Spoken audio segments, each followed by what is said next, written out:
This is Nick Baisley from Film Snobbery. I'm here at the FirstGlance Film Festival in Hollywood. And who am I here tonight with? TJ Amato. And Josh Mills.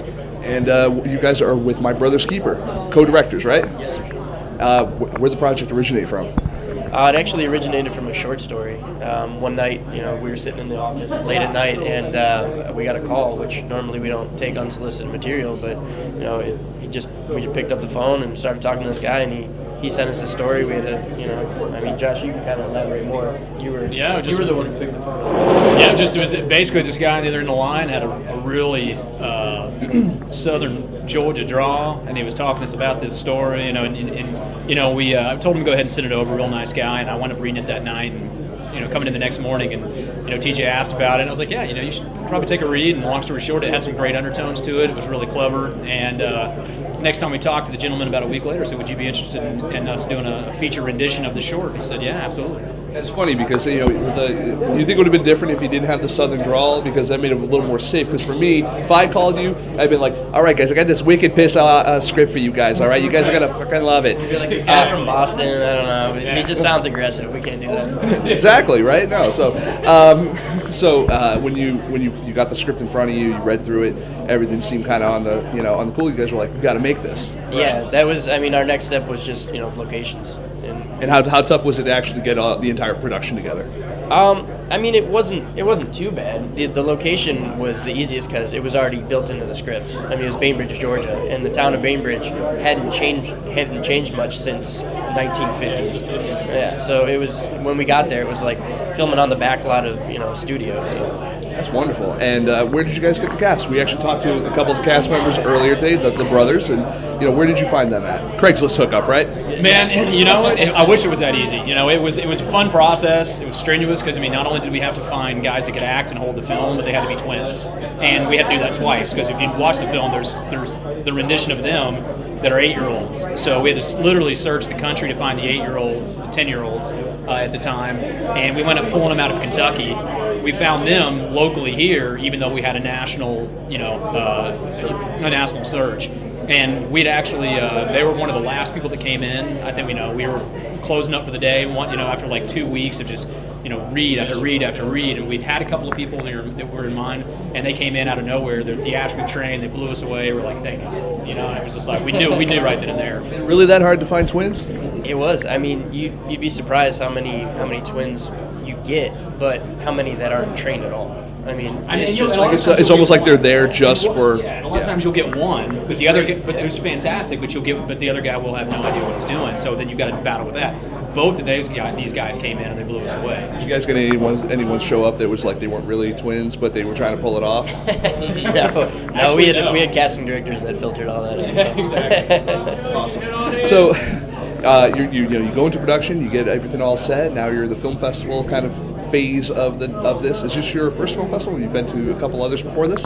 We've been to a few. Yeah, we were in Palm Beach. I don't want to plug other films. You can plug it. It's okay. It's all right. We were at Palm Beach. And Palm Beach doesn't have a little thing behind us here, so we got some good. Yeah, we got some good stuff.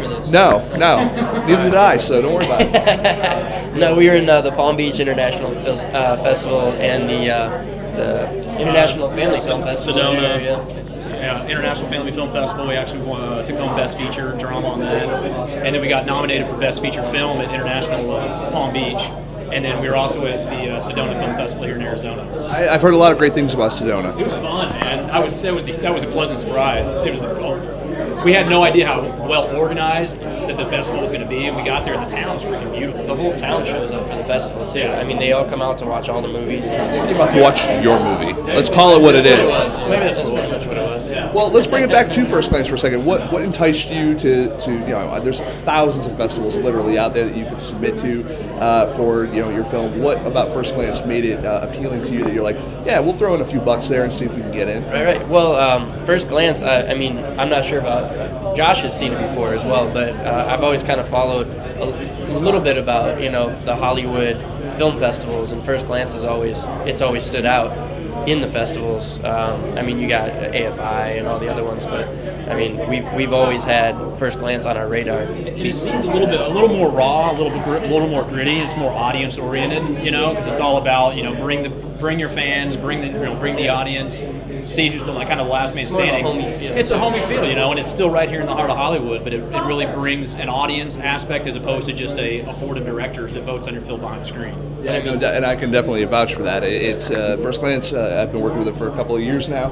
They've always been about quality programming, hence the reason why you're here, and you as well, and them, and everyone here.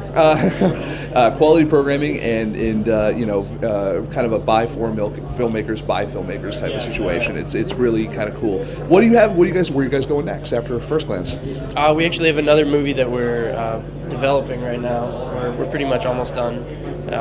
Josh just actually finished the script up too. Yeah. We've got, it's kind of the yin and the yang. We've got one that's more of it's kind of I guess you could say more of a love story gone array, more of a faith-based genre film like this. This is a biodrama. And then we also have another one that's an actual more of a biopic based off of a real-life mobster who passed away a couple of years ago. So it's like, that's definitely not a faith-based project. It's gritty, it's raw, it's real.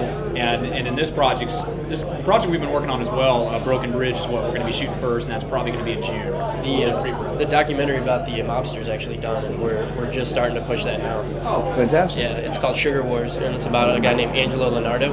Sugar Wars. Yeah, check it out.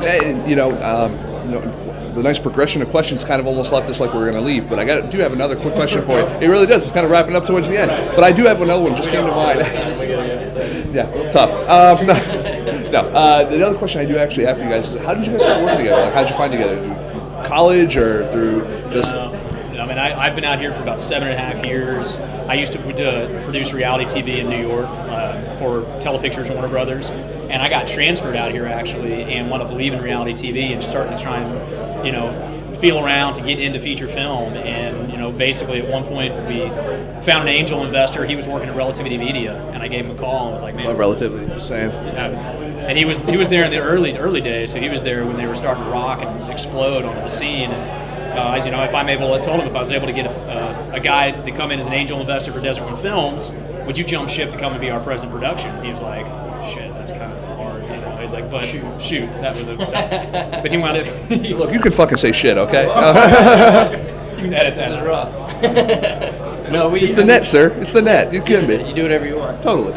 No, but we started with the same core group of principles. Is we wanted to make good movies that actually educate, and entertain the public. So that was kind of our basis for starting our company. Yeah, we all had, three of us had pretty much shared commonalities of kind of projects that we wanted to work on. There's enough guys out there doing your run-of-the-mill horrors and everything else, and God bless them. But we just had other aspirations, biopics, good message films, and regardless if it's gritty or not, we like to affect the audience when they leave. And we actually have the other member of our group, our other partner, Stephen Camp, who's not here. Steve, wish you were here. He's in Palm Beach. Holding down the fort. I wish you were here too, because I like interviewing people. Yeah, and he's a way better interviewer than we are. Yeah, I don't know about that. I've been doing this all weekend, and I got to tell you, you're climbing higher and higher. Yeah, take that money if now. Steve was here, he would just rock it. Loving it.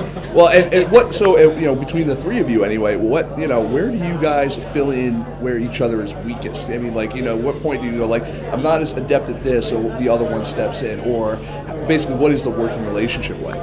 Well, Steve is unbelievably good at getting money and handling relationships with people. Now I really wish Steve was here. Yeah, he's a monster. I can't put it in any other words than that.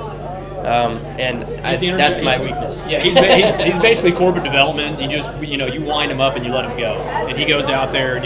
He single-handedly raised the multi-million-dollar budget for this film plus the money for P&A, and we're hoping to have this in the theaters by March of next year, 800 screens, and that's the marketing plan we built out. We're moving towards it, but he's definitely the anchor when it comes to being able to go out there and raise money and make it happen.